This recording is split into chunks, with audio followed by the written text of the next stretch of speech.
So the week, it starts with Thursday night football. Mm-hmm. Is this too good to be true? Falcons at Panthers. Panthers are 2.5-point favorites. I love the Panthers. Love the Panthers here. The Falcons, they lost in the Falcons' way yesterday. Yeah. Right. And I just don't know. Raheem Morris, he wants that job. They're playing to win, and they were getting that little dead cat bounce. But for them to come, they blew the Falcons' way of losing, found them once again, and they're playing 3 days later. These dudes have to be dead, right? You have to be dead and just you're so tired of losing, and you're going into a 3-game thing where you're not going to be 100%. You put them in a bad position to win. And I like the Panthers. I haven't actually bet on the Panthers much this year. I've learned respect from betting against them, appreciating them from a distance. I thought the line was pretty good in the New Orleans game. Yeah. But this is kind of a no-brainer. They were a Bridgewater sack away from taking the Saints to overtime. Yeah. They still attempted a 65-yard field It's goal. like, hey, we got to try it. But Teddy to take that sack and throw it 11, he was just a no-no. And I think he knows that. He's a great quarterback. Just finding his way right now. I'm really excited about that. Yeah, it feels like pocket awareness as a whole, quarterbacks are kind of they're not in mid-season form. No, they're not sharp at all. No, they think they can, because it looked like Bridgewater on that 311. He's like, oh, I can get past these. I can get past these defensive linemen. And it's like, no, man, you can't do that. You got to throw it away. It's something they probably haven't had to really worry about. With no preseason. And it's all these veteran guys who are taking the sacks as well. It's Bridgewater, it's Cam, it's Stafford. Like, these guys are getting hit, and they're getting hit hard. Nonetheless, Panthers, I love them here. The Falcons have to be so deflated right now. So how many units would you put on this one? 2 units. 2 units? 2 units, sir. With the spread, right? Yeah. And that's $50 on the Panthers, and probably $10 on the Rays. Okay. The one thing we're talking about how the Falcons might come in deflated. I don't think Todd Gurley is a veteran running back, and you expect to get the same thing out of that after a couple days? I don't think so. No way. It's amazing that Gurley's playing at all. I wonder if... Never mind. Okay. Yeah, sorry. Okay, next game.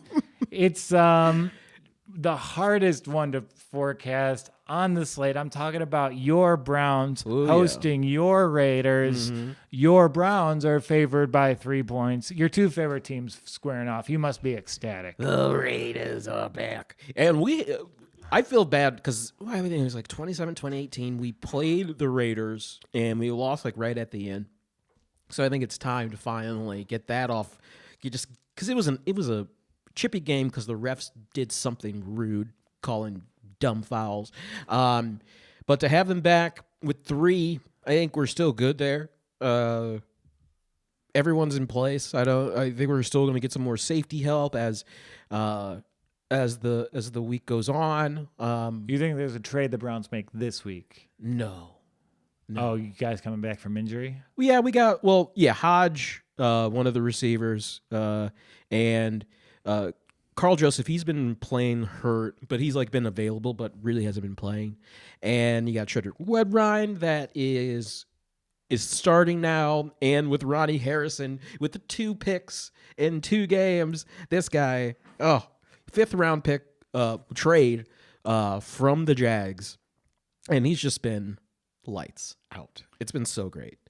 Yeah, and I think I made money this week in large part because the NFL treated the Raiders unfairly. Yeah. They could have moved that game to Monday afternoon. Your whole offensive line, most of your offensive line hasn't played, and you're going to let them try to, don't penalize them that way. That's not fair. Yeah, and so in looking at this line, Vegas expects them to solve that issue, that it won't be compounded going forward.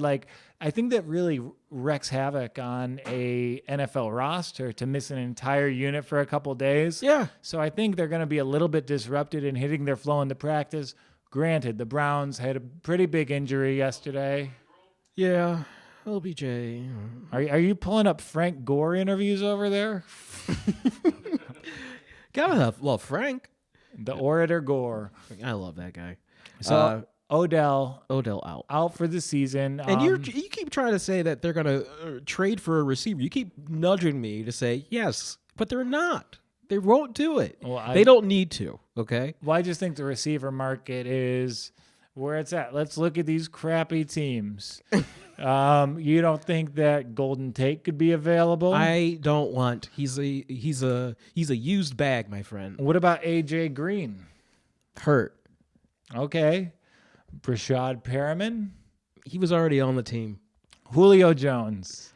Now that's a full circle because the Browns traded to the Falcons so they can get the rights for Julio. That would be nice, but he's getting paid like 10 to 15 mil right now. I don't think we need to put another receiver in the double digits in the salary books. I don't think that's fair. Yeah, but I wouldn't mind, adding a little Golden Tate to the mix. See, he's a reliable underneath option. He's been valuable to a lot of playoff runs down the stretch. You give Baker who he came in with. You give him Rashad Higgins. For some reason, this year, in the beginning of the year, he wasn't getting starts because of Hodge that was on the IR that's now coming back. And he didn't play a lot last year, and he was one of Baker's top threat. All the time. Every time he came, he just knew where to be. They have a great connection. So it's going to be feeding him there. And then when Nick Chubb comes back, you go receiver.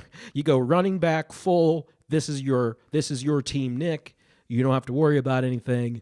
Let's get to work. That's good analysis on Higgins, right? Yeah. So remind me for the prop drop on Friday, let's examine that Higgins over under for receiving yards. I'm going to take a good long look at that as well. Yeah.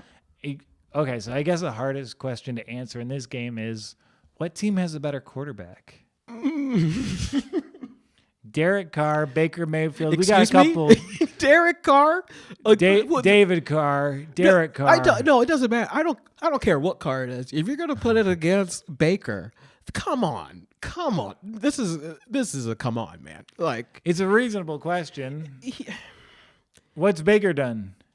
Not much. What's Carr done? Not much at all. They've both been in some pretty underachieving franchises. Yeah. Both have glimmers. Both have serious flaws in their games that are more due to their inherent physicality than any performance or coaching issue. Yeah. They're the same guy. They're the same guy. God, no. Yeah, one's got a headband and a Halloween wig. That's You leave that headband alone, okay? Keeps the sweat out of his eyes so he can stop throwing interceptions at the first time you throw the ball that he likes to do. 2 games back to back. First throw, interception. Yeah, they got to stop putting that in the game script. Hey, Coach, you said interception? Okay, great. Okay, so this one, I don't know. Leaning Browns. I don't know if it's well enough to make my pick. Next one, I cannot make the pick. Colts at Lions. Ooh. You know it will be weird.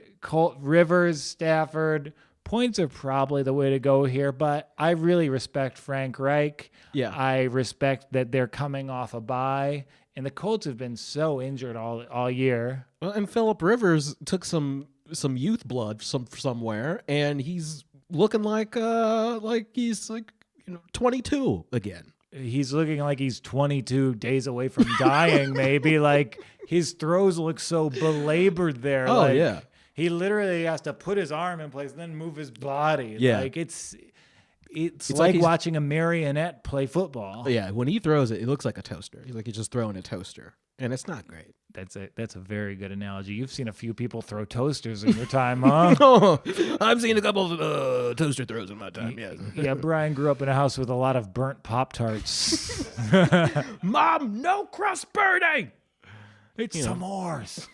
So, yeah, Colts have to be the way to go here. The only way they blow it is if Rivers does Rivers. What? You don't want the Lions to win it? You don't have the faith? I desperately want the Lions to win, but the Lions, their schedule gets very easy moving forward. Yeah. They have a chance to get wins against Washington, Dallas. Yeah. They host Chicago on Thanksgiving. Mm-hmm. They can lose this game and still be over 500 after 10 games, I think. Yeah. And the AFC, that race for the wild card is really heating up. So I think you're really going to see a dedicated, driven Colts team. And I give a lot of credit to that coaching staff. Yeah. They've had to deal with a lot, and they know how to turn around pretty quickly for that. So I see what you're saying there. And like assets are used the best they can be used in Indianapolis. That's not the case in Detroit. Like DeAndre Swift is the best guy in that offense. He looked great. Yeah, he scored. He's been solely responsible for a touchdown drive each of the past 2 weeks, and then after that drive, a lot of Adrian Peterson. Yeah, that's one of those we just need to protect the ball type of deal, and that's Matt Patricia not trying to win. And I understand, he dropped, Swift. He doesn't trust the young players too much. Yeah, but the play calling's so predictable. They're able to stack the box, and more often than not, Peterson gets about 2 yards on first and second down each time. They give it to him so much down the stretch. It never works. They know it's coming. And meanwhile, on the other side, Reich is going to have some gadgets, some chicanery. He's going to be pulling out all the stops. Yeah. I bet Jack Doyle just torches this linebacking core. Oh, my goodness. This is a Jack Doyle game for sure. And Jack Doyle 3 touchdowns. T.Y. Hilton has struggled this year. Yeah. This is a game for you to get your passing game on track. Lions secondary, it's a little feisty, but I think it's a little bit of bravado, and it'll be exposed by the Colts and Rivers. It's going to see which Rivers shows up. That's the real question mark right there. So, this is a tough weekend to say. I can't say it enough, but this next game, you got to just pick a side in it.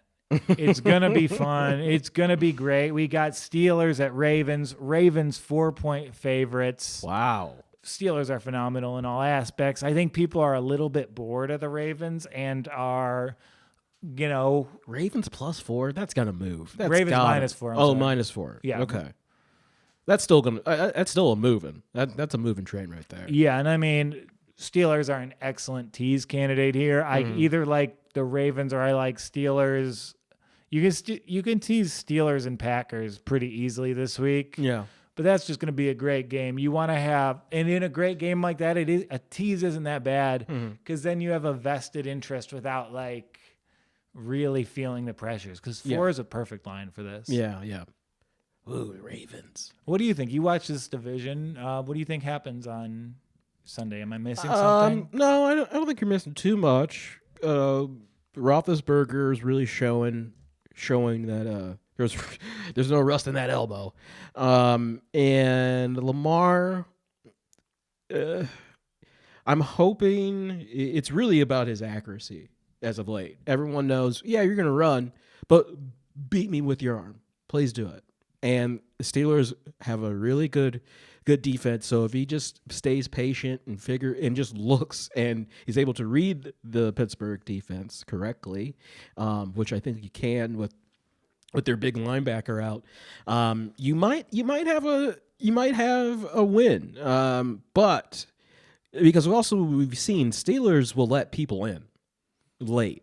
But so will the Ravens as well. Right. To that point, they let the Eagles claw back in it when the Eagles, they score their touchdowns in 2-minute bursts. That's it. Yeah, great.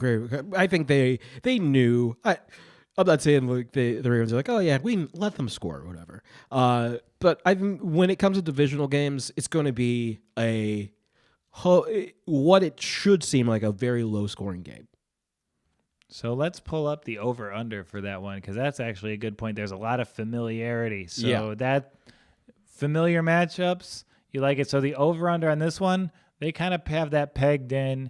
It's 47, so that's tough. Okay. All right. So, it seems like money's going on the Steelers. I see the line has moved to 3.5, so maybe you just sprinkle a little bit on there. Sprinkle a little bit, yeah. Patriots at Bills 2.5-point favorites. Whoa. This matchup has fallen off a cliff. Yeah, I was hoping. After week 1, I said this was the game I wanted to see the most. Yeah. And I think it's like the one I'm 4th most excited about in the early slate. That's a long way to fall. With the Patriots too, it's the running game doesn't help Cam, and Cam can't just run the ball anymore because it's one of those one dimensions. Like, oh, okay, you're gonna do this thing, cool, and then another kind of with Lamar, it's like you have to throw accurately. And is it COVID? Is it him just not putting in the work? Because it's not that. I mean, it's Cam. His work habits are 3 interceptions.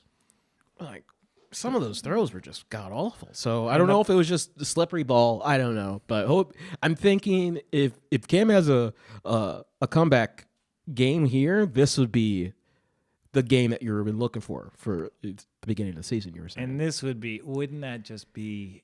We talk about the stories. Mm-hmm. What's the story in the AFC East? Oh. Bills fans have been tortured by this fan base for 20 years. They're limping into this matchup against a Bills team. If they get this game, they're in the driver's seat for the division. Yep. So I think the Patriots kind of come back. They show us on this week. I think they do, because Belichick doesn't get to the ass kicked out of them multiple times, Yeah, and Belichick knows exactly what Buffalo's going to be doing. Mm-hmm. They're going to know their weaknesses and address them. The receivers are terrible. The offensive line is terrible. You disagree? Yeah. Did you watch the Pats game yesterday? I did watch the Pats game yesterday. They're fucking done. They might be done. Done. You don't think there's a last hurrah for Bill Belichick? We don't think we're a little quick to be pouring dirt on the greatest to ever do it?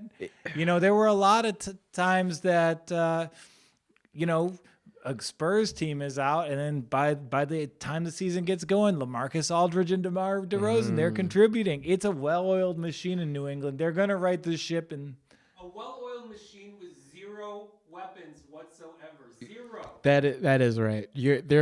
Their top receiver is 5'9". Like their number one receiver is 5'9", Darian Bird. And he's not even the best 5'9" receiver in this game. That's Cole Beasley. No, that's a problem. I am surprised they haven't made a trade or anything. I mean, they got burned by a lot of receivers that they try to trade for. So. And if you're looking at this game in a vacuum, if you don't place the value on Belichick that I do, then it's a no-brainer for the Bills. Unfortunately, I've seen 20 years of Bill Belichick adapting when things look their most dire to stay relevant and effective. And I think this would be in line with the historical model. Like, I think I want to take the Bills here, but I'm going to need to see this is the proof. Losing to a San Francisco team that's galvanized and excited, sure.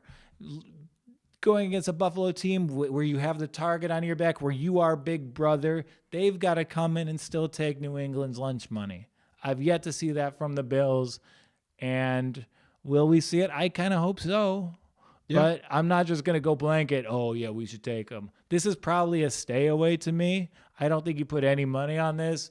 But this is a game that you take the inputs of it for the rest of the season. Whoever wins this game will probably go on a roll.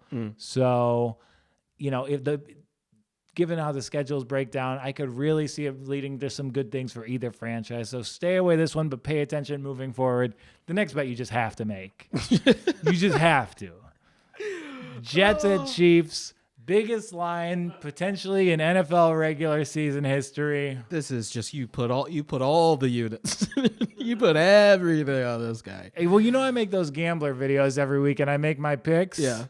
There's 18 points for the Chiefs, 18 or 19, depending on where you get. Goodness. I want to make 18 points about why you should pick the Chiefs in this game, because you can find that many reasons. I think that's pretty easy. Oh, the Jets.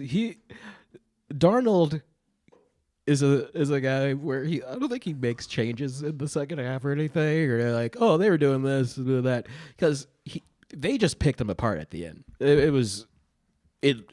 you at first you're like, oh, okay, Sam, he's back. They're doing it. Their offense is gearing up. Then and that is true. Every time Sam Darnold makes a play, we call producer Sam. We're like, hey, Big Sam's thing's happening.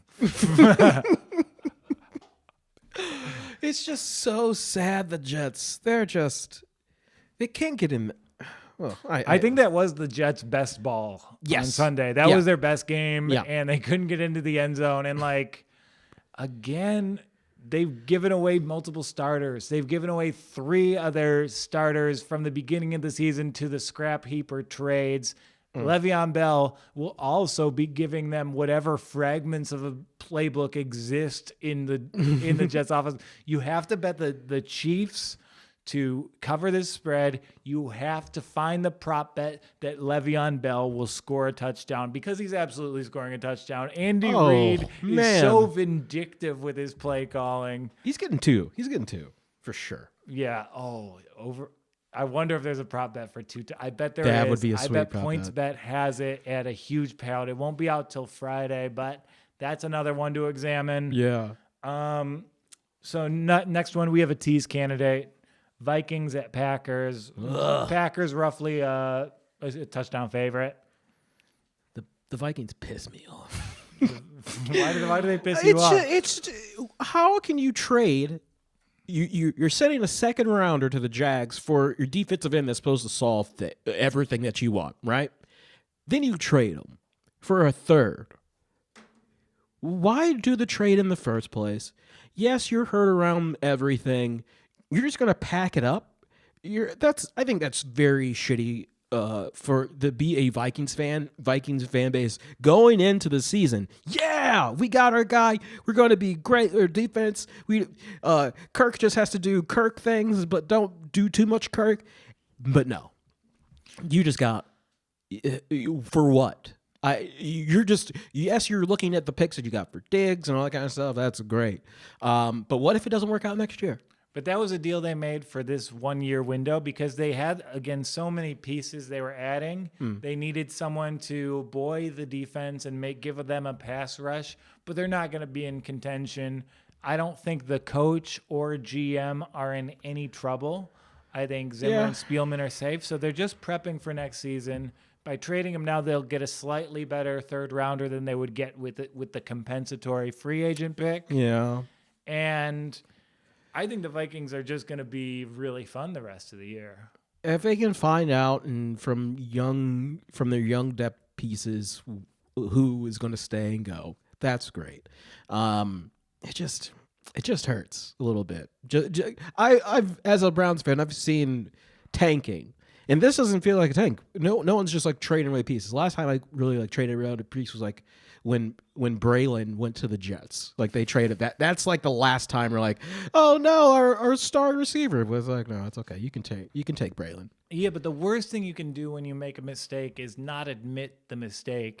True. In time, like we saw that with the Bears. The Bears assembled a great roster last season, but they didn't properly evaluate their quarterback position, so they lost a whole year of the franchise's useful life. The window was there in Minnesota. They did the short-sighted thing of signing Kirk Cousins. Yeah. Their cap is so weird.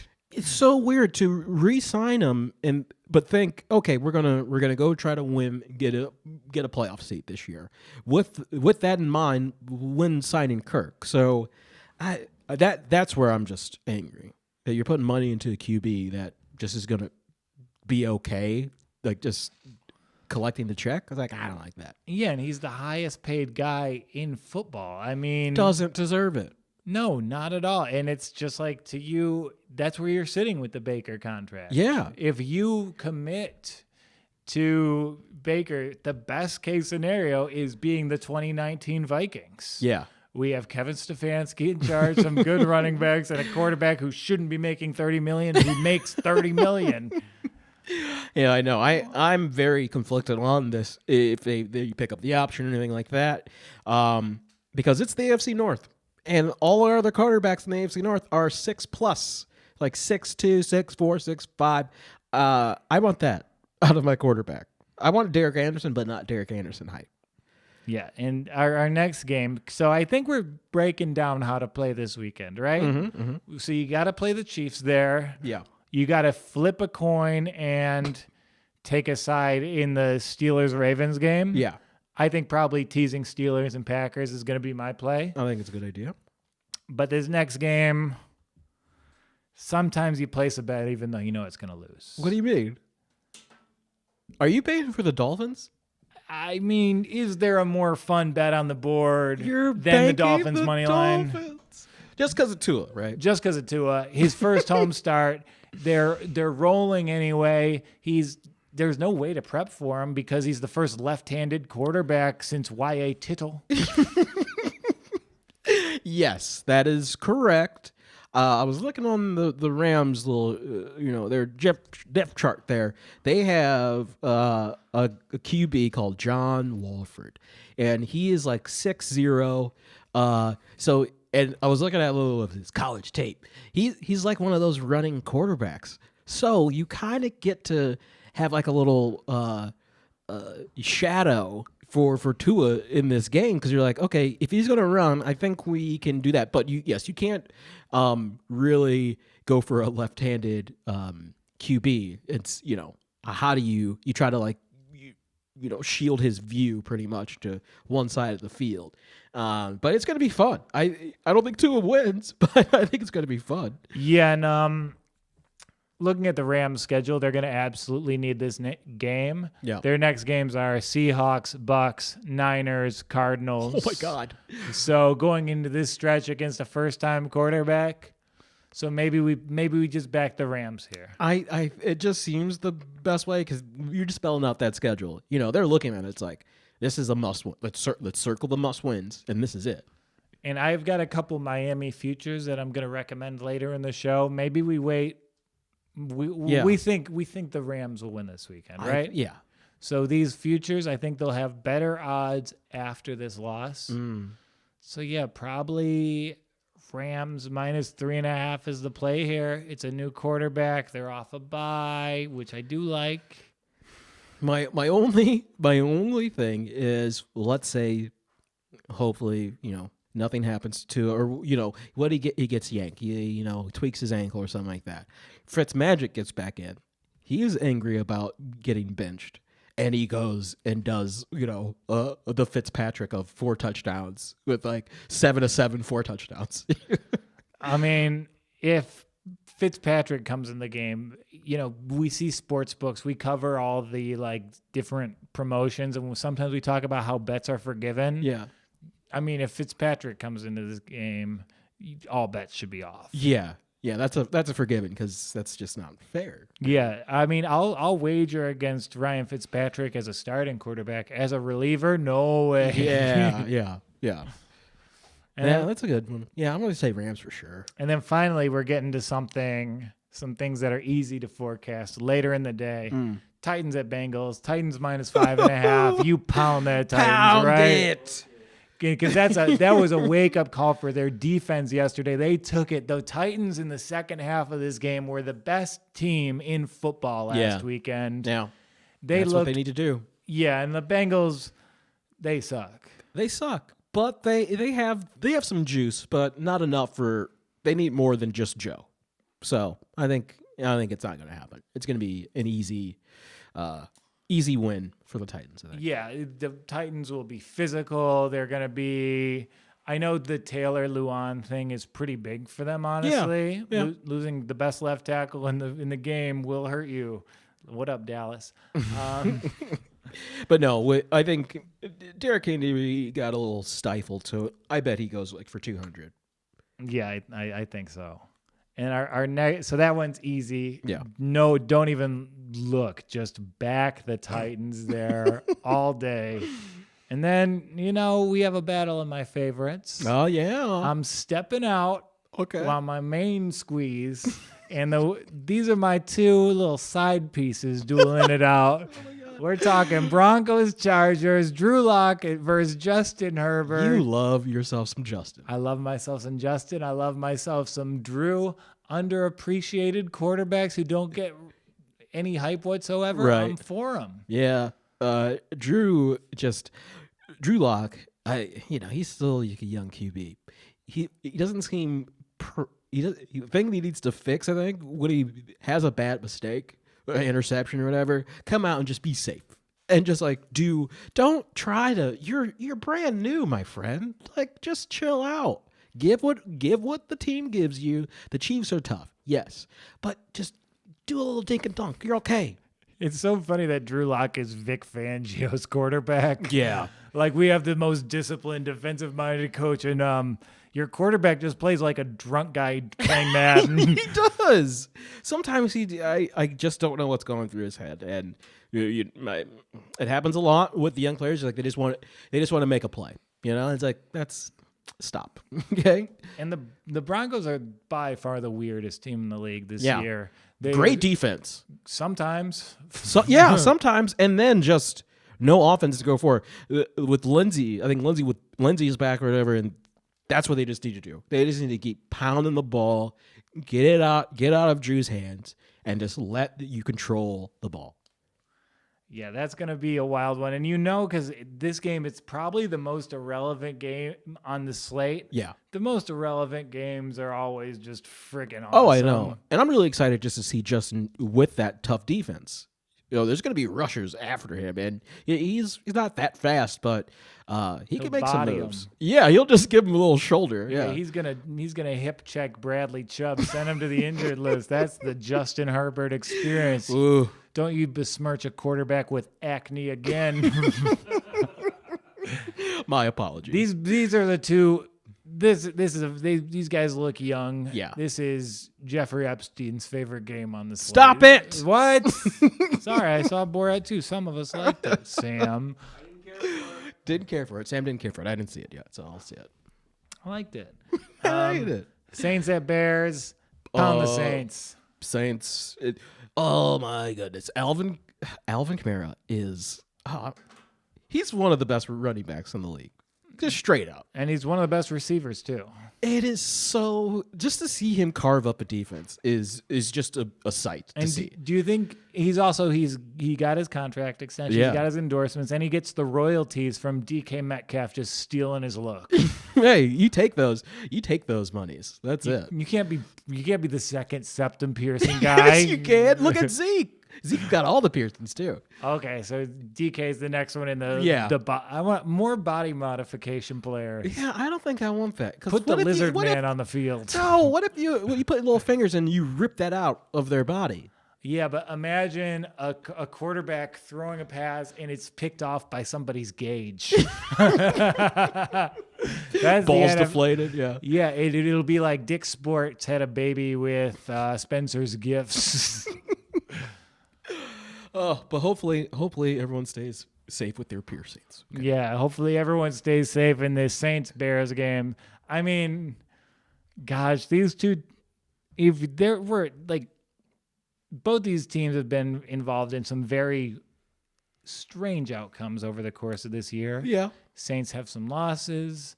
Bears have some wins. Mm-hmm. This one could be a little bit funky, but I think the Michael Thomas return is just going to set him off. Yeah, and this is gonna be this Saints Bears game kind of reminds me of the Saints Panthers game. I mean, Panthers have a good defense, and Bears do too, and their quarterback kind of in that same position of being not manageable but a pretty decent quarterback.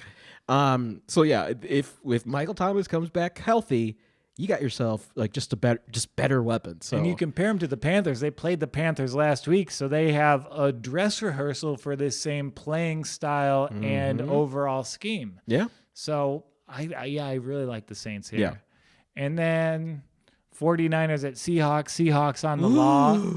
You got to pound Hawks here, right? My field goal game. Yeah. I said it last week about the NFC West games against Seattle. Like Seattle just gets a little funky, and that game was outrageous. But I think the Seahawks will come back. Chris Carson's out, I think, with an ankle, some lower body issue there. No Carson, no Mostert, but Carson, they rushed him back to begin with. Yeah, let the guy heal once.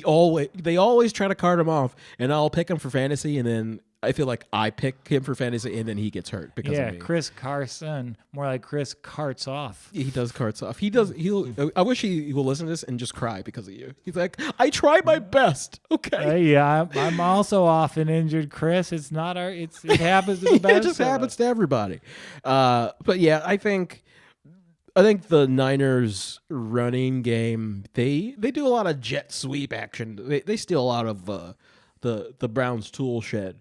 But I think if they can watch out for these gimmick plays from the Niners, Seahawks will win by 10, I think. And this is the first time there will be no competition for Sunday Night Football. There will be no NBA. There will be no World Series. So now the eyes of the sporting world. Yes. They're solely going to be on the NFL in the 8 o'clock time slot. And, of course, they'll see a sterling product. Of course. So it's Eagles hosting the Cowboys. Who's that Cowboys quarterback?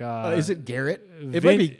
It's Vince Fanucci or something. Ben Fanucci or something like that. It's a bit. I don't want to besmirch or disparage any good groups here, but I take it a bad sign that you have an Italian-American quarterback. They are in. Let's leave. Italians are great. I mean, I love lasagna. I'm a lot like Garfield, but Ben DiNucci out of James Madison. That's a good school for academics. Yeah, it's a good school for academics. But hey, Garrett Gilbert, I don't know if because they signed Garrett Gilbert from the Browns practice squad. Garrett Gilbert and Ben DiNucci. Yeah. Ben DiNucci, that's your QB room. DiNucci and Gilbert. That sounds like a law practice. In Ben DiNucci's Wikipedia photo, he's getting sacked. That is the rudest thing to do. But if Garrett Gilbert's, they have like that. I don't COVID. believe this is a real person. Garrett Gilbert's? Yes, Garrett Gilbert. I'm not sure if he's going to pass that COVID policy, but if he does, that's your starting quarterback, and he's good. Oh, you're just mad that the Cowboys stole him from the Browns, actually. Yeah, that's what I said. Yeah, yeah. So I'm not mad about it, but he's decent. I've seen him like sling the ball a little bit. Wow, and he also transferred from Pitt to James Madison, so he spurned you, and he spurned you. Why would anybody leave Pitt ever? I mean, you get to watch Just for Sport with Jamoke Davis live in studio. That's a real special treat to me. I love it.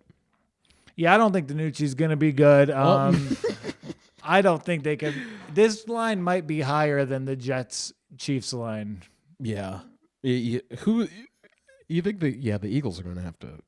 If the Eagles don't lose, they should just leave the NFC. Like it's like you got to go, guys. You can't beat the Cowboys that are so bad and like beat up right now. And I hate the dialogue on the Cowboys right now because it's all focused on the Dak injury. Yeah. But really, what's happened with the Cowboys is the Cowboys' powerhouse franchises, this one included, they've always been built on the offensive line. Yes. And they didn't care about rebuilding the offensive line this offseason. Well, they had a late scratch, not late scratch, but like a late retirement from one of their linemen. Travis Frederick before the draft, and there was a generational center prospect.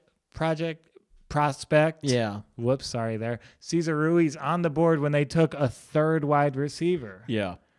They went weapons instead of people that can protect. And it's kind of tough, but you got to give praise to the Dallas how they built that line years ago. Just like first rounder. And sometimes you just think, oh yeah, I don't need to replace that for a long time. Linemen stay healthy. That was a problem that they didn't go for backups. You just have those farm those linemen. It's easy to do.